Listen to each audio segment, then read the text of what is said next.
Time now for the happier part of the show. It's the Friend Zone. We invite one of our friends within the building here at Fox onto the show. Tonight we're joined by an actual friend of mine, Dana Perino, famous for many things, including being co-host of The Five and a former White House press secretary.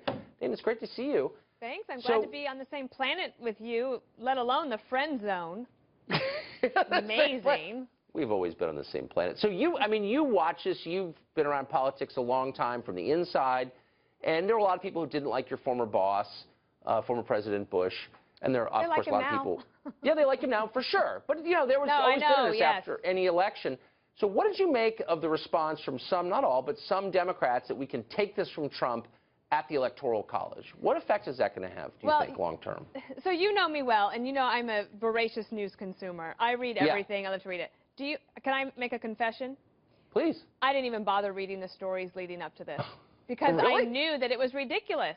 I knew that it wasn't going to go anywhere. And today you see that actually people didn't turn away from Donald Trump. They actually left Hillary Clinton to vote for Bernie Sanders or Colin Powell or whoever it was. So I have to tell you that my instinct was that this was an exercise in futility, and I actually did not bother reading about it. Interesting. Well, here's Michael. We had this guy, Michael Tracy, who's a very smart, I think, under-heralded journalist, and not a man of the right. He said, look, the problem with this is it politicizes a process that wasn't political in this sense. Like, individual electors were not under assault in previous election seasons. No. And do we really want to go down that road?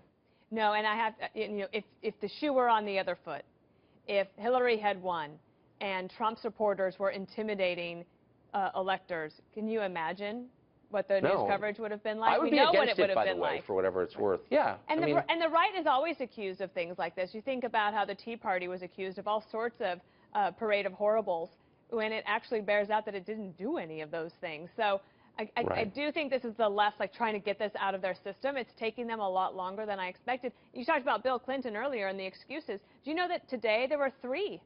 1, the Russians, 2, James Comey, and 3, Trump's ability to appeal to angry white men. That, I guess, to me, it's like whatever makes them sleep at night is what's helping them get through. But hopefully they can turn a corner. And, I mean, I do believe that the Democrats will get their acts together at some point, but right now it doesn't look like it's anytime soon. Well, their donors, the people who spent $1 billion to get Hillary elected, will force a real explanation at some point. So I felt like I knew a lot about you. I know a lot about your childhood. I read your book, both. I had no idea that at one point on horseback you raced around barrels. I never knew that. I did. Now, I have to say I was not very good because I didn't get to grow up there. And I'm not going to compare myself to many of the brave cowgirls that are out there. But, yes, my grandfather would set up the barrels for me. There's 3 of them. And on a horse, you go around one, around the other, and up and around the other, and race back. And I actually was a pretty good horsewoman, I have to say. I saw someone get really injured at the Jackson Rodeo a couple years ago. Barrel racing. I mean, these are athletes, and it is high risk. Activity. That's right. One of my favorite things to do is to go with my Uncle Matt and my cousins, Matt and Donna Perino from Newcastle, Wyoming. They take every year a trip down to Las Vegas for the National Finals Rodeo.